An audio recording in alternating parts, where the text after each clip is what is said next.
어제와 엊그제는 참 많은 눈이 내렸습니다. 눈이 내린다는 제보를 개인적으로 보진 못했지만 잠을 청한 후에 잠시 일어나서 창문을 보아하니 많은 눈이 쌓여 있는 것을 보게 되었습니다. 눈이 참 이쁘게 내려서 기분은 굉장히 좋았지만 날씨처럼 우리의 인생이 참 변덕스럽다는 것을 새삼 느끼게 되는 시간이었습니다. 그래도 연초에는 저를 비롯해서 성도님들께서도 이번 연도를 알차게 보내기 위해 계획을 세우셨으리라고 생각합니다. 올해는 작년처럼 내 계획이 틀어지지 않고 망가지지 않기를 바라는 마음으로 그러셨을 것입니다. 때로 우리 마음처럼 뜻대로 되는 일이 없을지라도 결과에 승복할 줄 아는 삶, 어쩌면 하나님께서 우리에게 그 훈련과 노력을 요구하시는 게 바로 이 기간일지 모르겠습니다. 사람이 마음으로 자기의 길을 계획할지라도 그 길을 인도하시는 분이 여호와 하나님이시다는 이 잠언의 고백이 금년 한 해를 살아가시는 모든 성도님들의 구호가 되시기를 진심으로 소망해 봅니다. 하나님께 우리의 뜻을 다 맡길 때 강물 위에 떠가는 잎사귀 하나처럼 유연하고 자유롭게 모든 일을 만날 수 있을 것입니다. 오늘 이 말씀이 저와 여러분에게 들려져서 우리가 살아가는 목적, 그 이유를 잘 깨닫는 시간 되시기를 진심으로 소망합니다. 사무엘서는 역사가 기록된 성경입니다. 역사는 사실입니다. 다가올 미래를 말하는 것이 아니기 때문에 모두가 다 믿고 받아들일 수 있는 역사와 삶의 한 페이지입니다. 하나님께서 성경을 통해 이스라엘 역사를 우리에게 보여주시는 이유가 무엇일까요? 첫 번째는 그렇게 하라일 것입니다. 역사 가운데서 잘 지켜진 것들이 있으니까 너희는 이렇게 살아야 한다라는 지침을 우리에게 주는 것입니다. 두 번째는 그 반대겠죠. 이렇게 하지 말아라입니다. 오늘은 두 번째에 대한 이야기를 여러분과 나누고자 하는데, 이스라엘 나라의 첫 번째 왕이 바로 사울입니다. 이스라엘 나라의 왕이 세워졌습니다. 출애굽기 19장에 보면 이스라엘 나라는 제사장 나라로 처음에 세움받았습니다. 그렇기에 사실은 그들에게 왕은 따로 필요가 없었습니다. 하나님께서 그들의 왕이 되시기 때문입니다. 이스라엘의 마지막 사사 사무엘이 이제 기력에 쇠하여서 자신의 뒤를 이을 사사로 자기의 아들들을 세웁니다. 하지만 사무엘처럼 하나님의 일을 잘 감당하지 못한 그 두 아들들은 사람에게서 파면을 요구받는 일이 일어났습니다. 그리고는 그들이 말합니다. 우리에게 왕을 주소서, 우리에게 왕을 주소서. 사무엘상 8장 5절의 말씀입니다. 그에게 이르되 보소서, 당신은 늙고 당신의 아들들은 당신의 행위를 따르지 아니하니 모든 나라와 같이 우리에게 왕을 세워 우리를 다스리게 하소서 한지라. 하나님께서 이스라엘 백성들을 다스리고 있었다는 것을 이스라엘 백성들은 몰랐을까요? 알았어도 이런 질문을 했다면 그들에겐 하나님을 반역하고자 하는 마음이 몽글몽글 피어올랐을 것입니다. 이제 구닥다리 같은 것은 다 집어치우고자 그들이 생각했을지도 모르겠습니다. 이 문장에서 다스리다라는 단어는 재판하다라는 단어로 더 많이 쓰입니다. 다스리는 행위 자체의 의미가 있다기보다 재판하는 자, 재판장의 역할을 이제 사람이 대신했으면 좋겠다라는 말을 이스라엘 백성들이 하고 있는 것이죠. 하나님께서 이스라엘 백성들을 공평과 정의로 판단하시고 사랑으로 그들을 대하셨음에도 그들은 이제 더 이상 마치 이것과 같아요. 나는 이제 신호등을 기다리지 않을 거야. 내가 건너고 싶을 때 건너야지 라는 그런 심보로 하나님 앞에 대들고 있는 것입니다. 아니, 사람이 어떻게 자기의 일을 분별하고 분간할 만한 지혜가 하나님보다 더 뛰어날 수 있겠습니까? 이후 세워질 솔로몬의 지혜만 보아도 솔로몬에게 주신 그 지혜는 순전히 하나님께로부터 왔음을 우리는 알 수 있습니다. 이 세상의 최고의 지혜자라고 불렸던 솔로몬의 지혜조차 하나님께로부터 왔음을 우리는 아는데, 최고의 판결자이신 하나님을 제쳐두는 만행을 그들이 저지른 것입니다. 8장 7절의 말씀입니다. 여호와께서 사무엘에게 이르시되 백성이 내게 한 말을 다 들으라. 이는 그들이 너를 버림이 아니요 나를 버려 자기들의 왕이 되지 못하게 함이니라. 하나님의 백성들이 하나님을 버렸습니다. 자식이 부모를 버린 꼴입니다. 그들을 애굽에서부터 인도하여 내신 여호와 하나님의 마음이 얼마나 상심하셨을까요? 이런 상황에서 사울이라는 왕이 세워졌습니다. 더 정확히 말하면 그는 하나님의 대리 통치자였습니다. 대리 통치자로 세움 받아서 하나님의 일들을 잘 섬기는 듯 했으나 하나님은 비로소 그에 대한 노여움을 참지 못하십니다. 그 일을 오늘 여러분에게 소개하고자 하는데, 오늘 본문으로 돌아와서 본문 15장 10절부터 11절 말씀입니다. 저와 여러분이 함께 읽도록 하겠습니다. 함께 읽겠습니다. 시작. 여호와의 말씀이 사무엘에게 임하니라. 이르시되 내가 사울을 왕으로 세운 것을 후회하노니 그가 돌이켜서 나를 따르지 아니하며 내 명령을 행하지 아니하였음이라 하신지라. 사무엘이 근심하여 온 밤을 여호와께 부르짖으니라. 아멘. 정확히 어떤 일이 그에게 일어난 것일까요?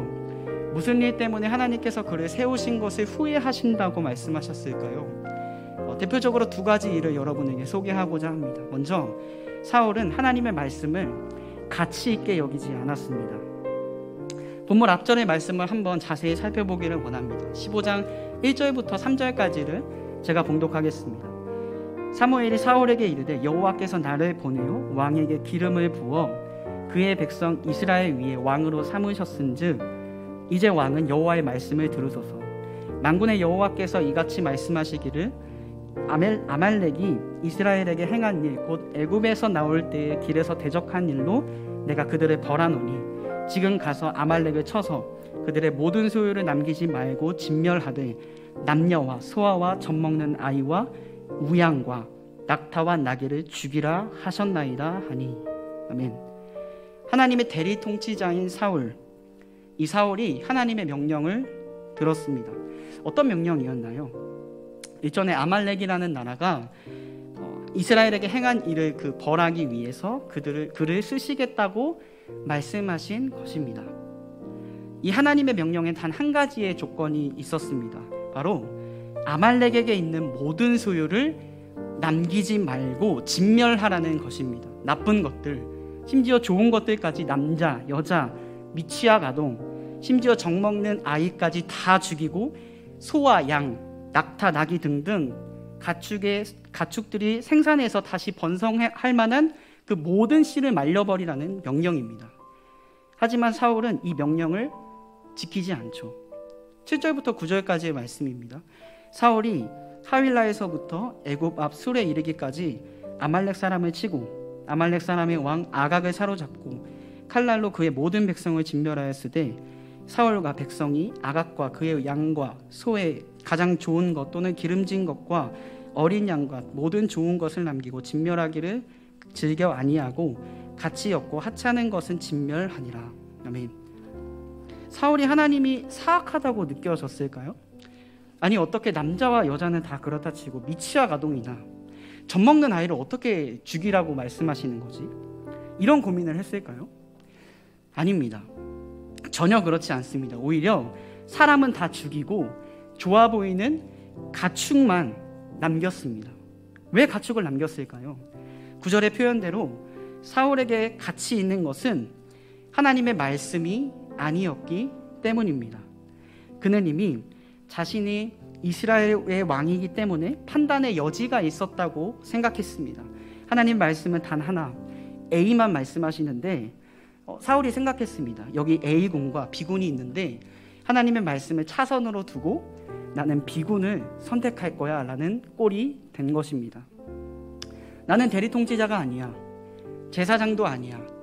재판할 능력이 있고 판단할 지혜가 있어 라는 생각이 사울에게 지배적이었던 것입니다. 주여 우리에게 왕을 주소서. 더 이상 주께서 판단치 마시고 우리가 판단하겠습니다. 우리의 인생은 우리 거잖아요 라는 이 외침이 사울을 통해 절절히 느껴지는 대목입니다. 사람이 반역하여 쌓은 탑을 여러분 아실 것입니다. 창세기 11장 바벨탑의 사건입니다. 성경은 이 사건을 끝으로 또는 시작으로 창세기의 전반전과 후반전을 나눕니다. 그만큼 세상의 악이 치솟아 만들어진 사건이 바로 바벨탑이라는 것입니다. 정말 단순하지만 하나님을 거역하고자 하는 그 인간의 마음은 아주 사소한 것에서부터 시작합니다. 우리끼리 좋아하자, 즐거워하자. 여러분, 이 마음이 잘못된 것일까요? 순전히 좋은 마음일 수도 있을 것입니다. 하지만 그 마음이 불씨가 되어서 인간은 밥의 탑을 세우고 하나님을 반역합니다.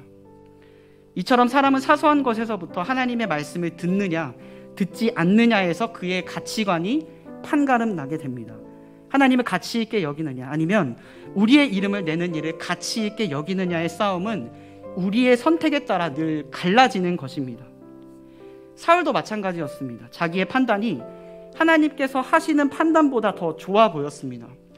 나는 이렇게 하면 될 것 같은데 저렇게 하면 될 것 같은데 라면서 지금까지 하나님의 말씀을 듣지 않은 것입니다. 그 결과 주께로부터 버려지는 일이 일어난 것입니다. 여러분, 이 일이 무섭지 않으신가요? 하나님의 공의와 판단이 잘못되었다고 생각해 본 적 있으십니까? 없죠? 우리는 이 부분에 있어서 절대 없다고 이야기합니다. 어떻게 하나님의 공의와 판단이 잘못될 수 있습니까? 그런데 하지만 정말 일상에서는 그렇지 않습니다. 우리 인생에서 결정적으로 무언가 고민해야 하고 결정해야 할 그 시기에 하나님은 기도하라고 하시고 말씀 보라고 하시고 우리에게 예배하라고 말씀하십니다. 하나님의 말씀을 듣기 위해서입니다. 현대를 살아가는 그리스도인들 중 본인이 또는 아이가 수험 생활을 하게 되면 아이를 교회에 나가지 못하게 합니다. 왠지 불안한 마음에서 우리 스스로 하나님과 아이의 사이를 가로막는 것입니다. 1년만 지나면 괜찮겠지. 하나님 1년만 봐주세요. 라는 그런 마음으로 말이죠. 크리스천 청년들이 직장의 문제와 주의를 지키는 부분에 있어서 정말 많은 고민을 합니다. 저도 한때 인턴과 또 취업의 문제에 있어서 갈등하고 고민했기 때문에 그 부분은 10분 공감합니다. 하지만 당장 눈앞에 보이는 문제보다 더 크신 하나님을, 그 크신 하나님을 우리는 보지 못하고 애꿎은 예배만 탑합니다. 아니 왜 예배는 주일 오전에만 있는 거냐, 저녁 늦게 맞춰줄 수 없냐는 등 쓴소리를 하는 것입니다. 결혼도 마찬가지입니다. 인생에서 중요하게 결정할 때가 되면 은연중에 성경을 뒤로 하고 편하고 안정적인 것을 찾는 것이 바로 저와 우리들의 모습입니다. 기준이 대체 어디 있습니까?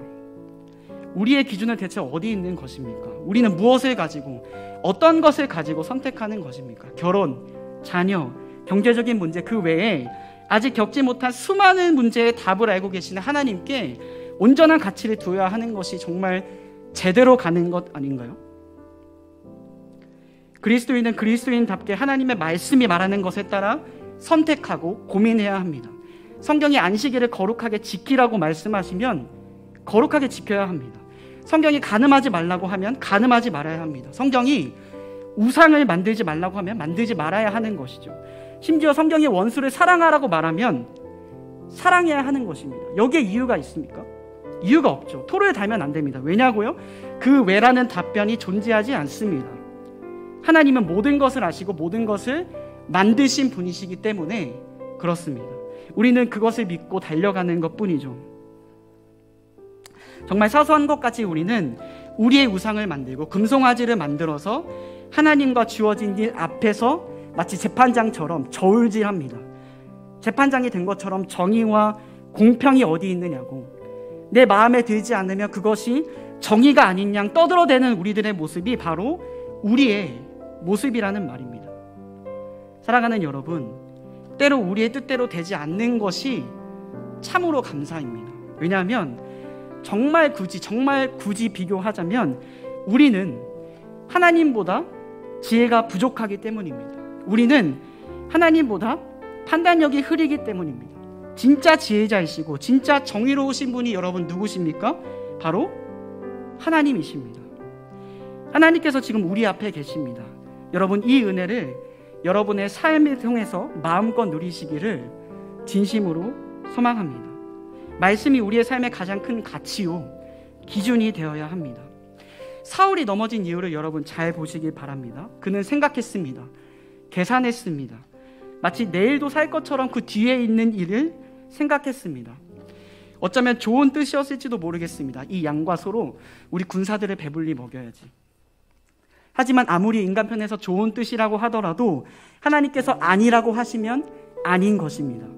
아무리 선해 보이는 것도 하나님 앞에서 절대 가치가 아닌 이상 선하지 않습니다. 우리 그리스도인들은 그래야 합니다. 지금 당장 하나님께서 무엇라 말씀하시는지, 성경이 어떤 기준을 가지고 있는지 늘 깊이 상고해야 합니다. 하나님께서 그러라고 우리에게 성경 주시고 예배하라고 말씀하시는 것입니다. 다른 것이 아닙니다. 두 번째로 사울과 관련된 내용 중에서 오늘 제목과 깊은 연관이 있는 본문의 내용을 여러분에게 소개하고자 합니다. 사울이 하나님께로부터 후회스럽다는 말을 들은 두 번째 사건은 그는 자신을 위해 예배했습니다. 본문 12절부터 이어지는 내용은 사울이 전쟁에서 이긴 후 자기를 위하여 기념비를 세우고 길갈로 내려가는 사건입니다. 하나님께서는 그가 하나님의 말씀대로 행하지 않은 것을 보시고 후회하신다 말씀하십니다. 사무엘이 하나님께 기도한 후 사울을 찾아갑니다. 사울이 당당하게 말하죠. 내가 여호와의 명령을 행했습니다.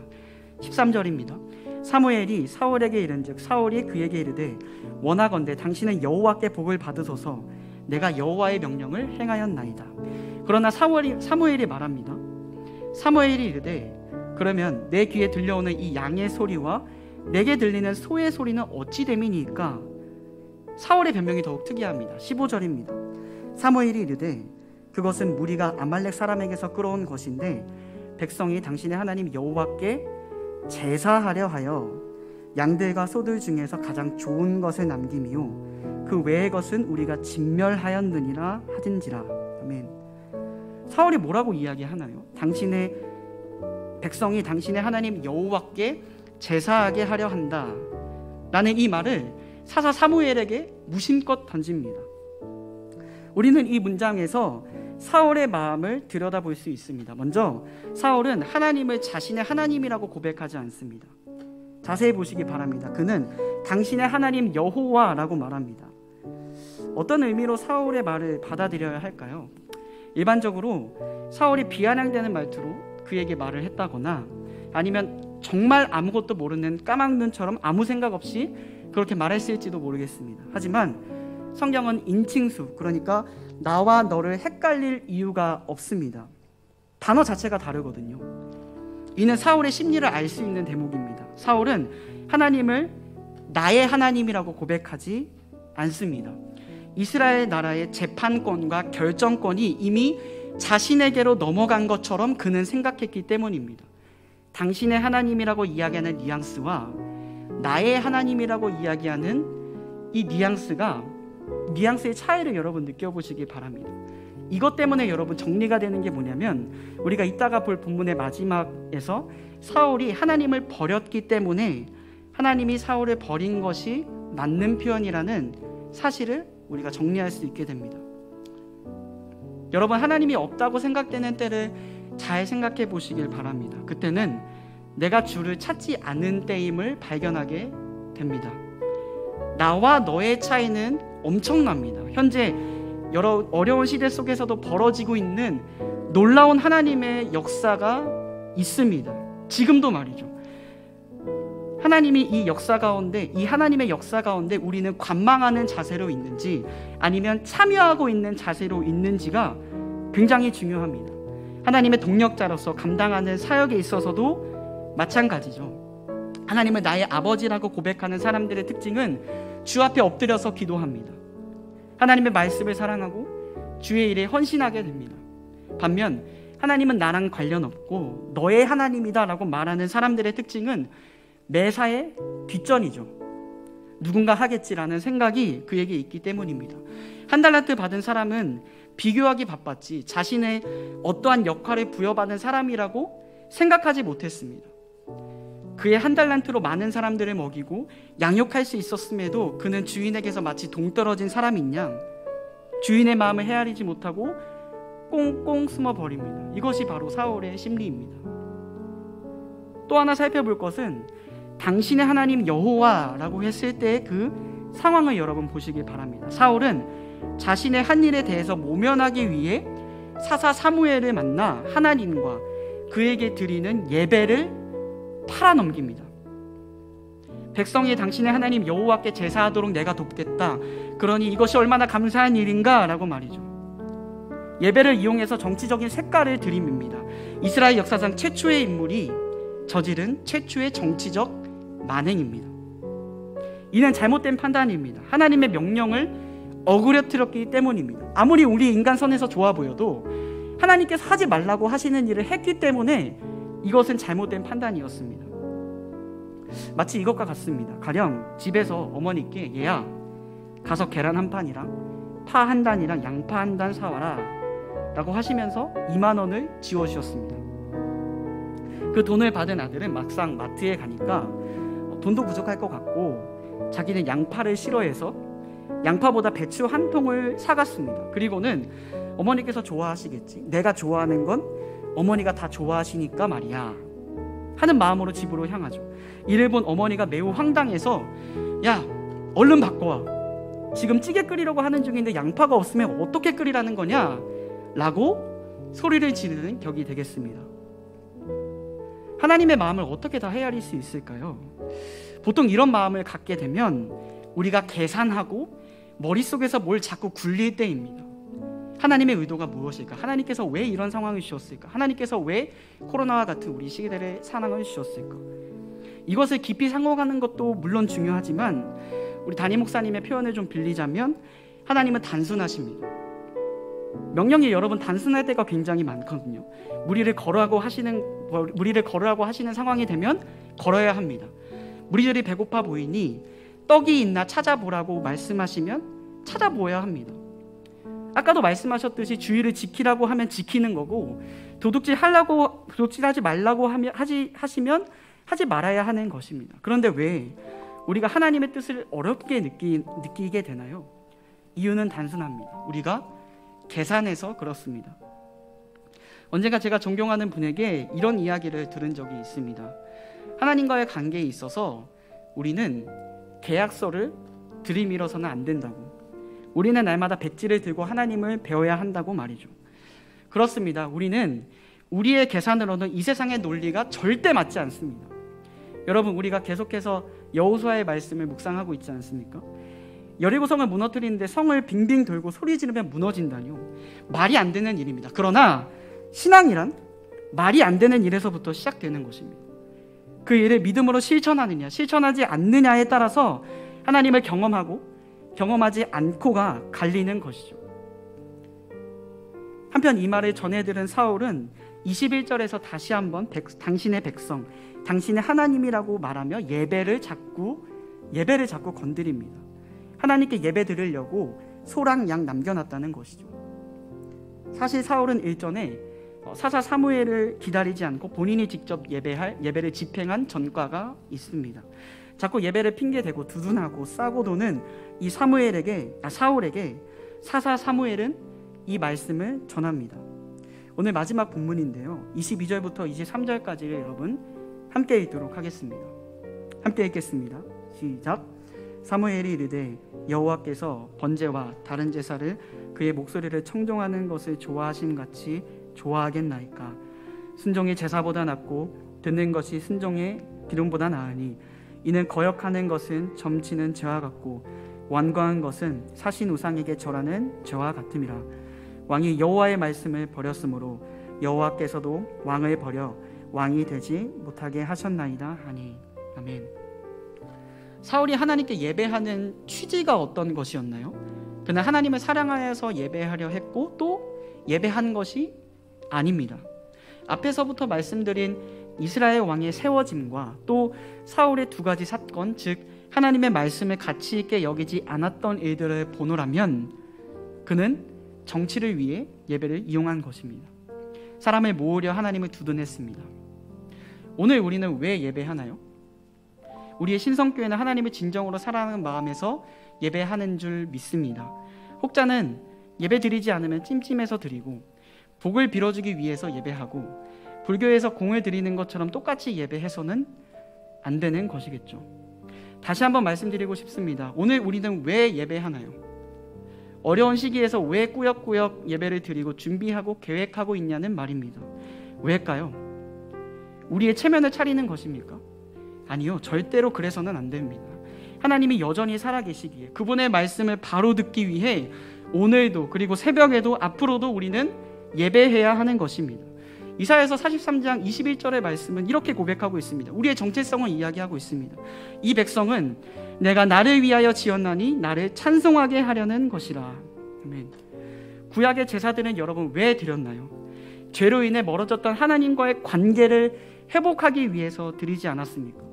왜 짐승의 피를 흘리면서까지 제사를 드려야만 했나요? 예수님은 왜 이 땅에 오셨나요? 자신을 위하여서, 자기 자신을 위하여서 지으신 하나님과의 관계를 회복하시기 위해서 이 땅에 오신 것 아니겠습니까? 친밀한 하나님과의 관계, 사랑의 관계, 주께서 그것을 원하시기에 오늘 본문의 말씀을 사울에게 전하신 것입니다. 순종이 제사보다 낫다. 거역하는 것은 점치는 죄와 같다. 위와 비슷한 말씀이 호세아에서도 등장합니다. 나는 인애를 원하고 제사를 원하지 않는다. 번제보다 하나님을 아는 것을 원한다. 여러분, 예배가 이런 것인데 하나님과의 관계는 전혀 생각하지 않고 하나님을 이용하려는 이 사울의 모습이 오늘 우리에게는 없는지 한번 돌아보기를 원합니다. 주께서 이 어려운 시기를 왜 우리에게 허락하셨는가 곰곰이 생각해 봅니다. 어느 드라마의 대사처럼 의사에게 왜 마스크를 씌우는 것이 묻는 사람에게 이제는 입을 닫고 귀를 열어서 주어진 일에 열중해라 라고 말씀하시는 것은 아닌지 생각해 봅니다. 이 세상에 욕심이 너무 많아 하나님으로서는 만족이 안 돼서 다른 것들로 채우려고 하다 보니까 하나님 이제 필요 없어요가 되면 안 되는 것이잖아요. 사랑하는 여러분, 거역하고 우리의 마음이 완고하여서 내가 믿는 하나님을 만들어내지 말고 올 한 해는 하나님의 말씀 앞에 엎드려 주께서 말씀하시는 것을 듣고 순종하는 우리 모두가 되기를 진심으로 소망합니다. 여러분, 하나님께서는 감당할 만한 시험만 우리에게 허락하신다고 말씀하셨습니다.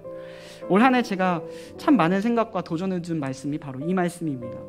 하나님께서는 우리가 감당하지 못할 시험은 허락하지 않으시고 우리에게 늘 피할 길을 내서 우리로 능히 이 일을 감당하게 하신다는 말씀이 오늘도 여전히 살아있음을 여러분 믿으시기를 진심으로 소망합니다. 귀를 쫑긋 열어서 하나님의 말씀을 듣기 위해 예배하는 우리 신성교회 모든 성도님들 되시기를 진심으로 소망합니다. 말씀을 마무리하겠습니다. 오늘 우리는 사울의 모습을 통해 잘못된 왕의 모습, 예배를 악용하는 것들을 살펴보았습니다. 예배, 우리의 기준은 언제나 하나님의 말씀이 되어야 한다고 말씀드렸습니다. 사울의 두 가지 사건을 통해 우리는 하나님을 이용하고 거역하려는 모습보다 주를 더 알고 싶고 사랑하기 위해서 예배하는 우리가 되기를 소망합니다. 사탕 발린 소리를 듣기 위해서 몸부림치는 우리가 되지 맙시다. 때로 성경을 읽다가 쓴소리가 우리에게 전해진다 하더라도 받아들이며 주를 위해 정진하는 저와 우리 모든 신성교회 성도님들 되시기를 진심으로 소망합니다. 기도하시겠습니다. 하나님 아버지, 주의 말씀을 깊이 상고하는 올 한 해가 되게 하소서. 그것이야말로 우리가 합심하고 침묵하고 순종할 수 있는 유일한 해결책임을 믿습니다. 때로 우리에게 시험이 닥쳐올 때 그것이 감당할 만한 시험임을 인내로 맞아들이고 감사로 넘기게 하시고 주께서 피할 길을 내신다는 사실 앞에 믿음으로 반응케 하소서. 듣기 위해 예배하게 하소서. 우리의 소원, 우리가 가진 것들을 나열하는 우리가 되기보다 백지장 들고 주께 가오니 주여 우리를 인도하소서. 감사드리며 예수님의 이름으로 기도합니다. 아멘. 우리 찬송가 200장 찬송하신 후에 예배를 마치겠습니다. 찬송가 200장입니다.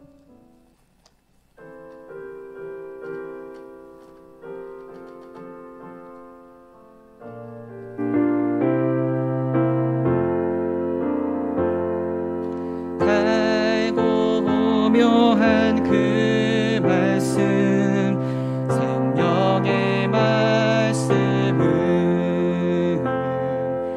귀한 그 말씀 진실로 생명의 말씀이 나의 길과 믿음 밝히 보여주니 아름답고 귀한 말씀 생명샘이로다.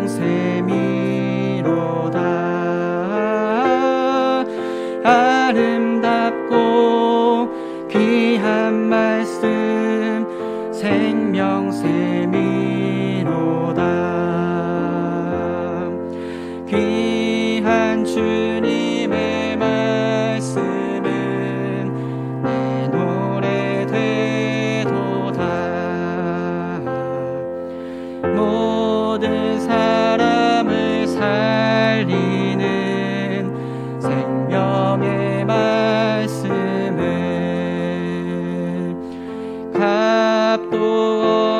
없이 바다 생명길을 가니 아름답고 귀한 말씀 생명샘이로다. 아름답고 귀한 말씀 생명샘이로다. 널리 울리어 퍼지는 생명의 말씀은 마음의 용서와 평안을 골고루 주나니 다만 예수 말씀 듣고 복을 받네. 아름답고 귀한 말씀 생명샘이로다. 아름답고 귀한 말씀 생명샘이로다.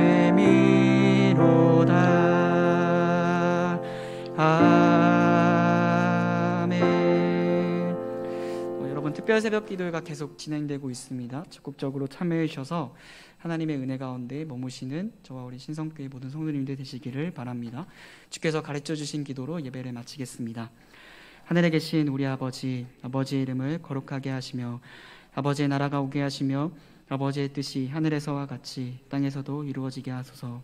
오늘 우리에게 일용할 양식을 주시고 우리가 우리에게 죄진 자를 사하여 준 것 같이 우리 죄를 사하여 주옵시고 우리를 시험에 빠지지 않게 하시고 악에서 구하소서. 나라와 권능과 영광이 영원히 아버지의 것입니다. 아멘.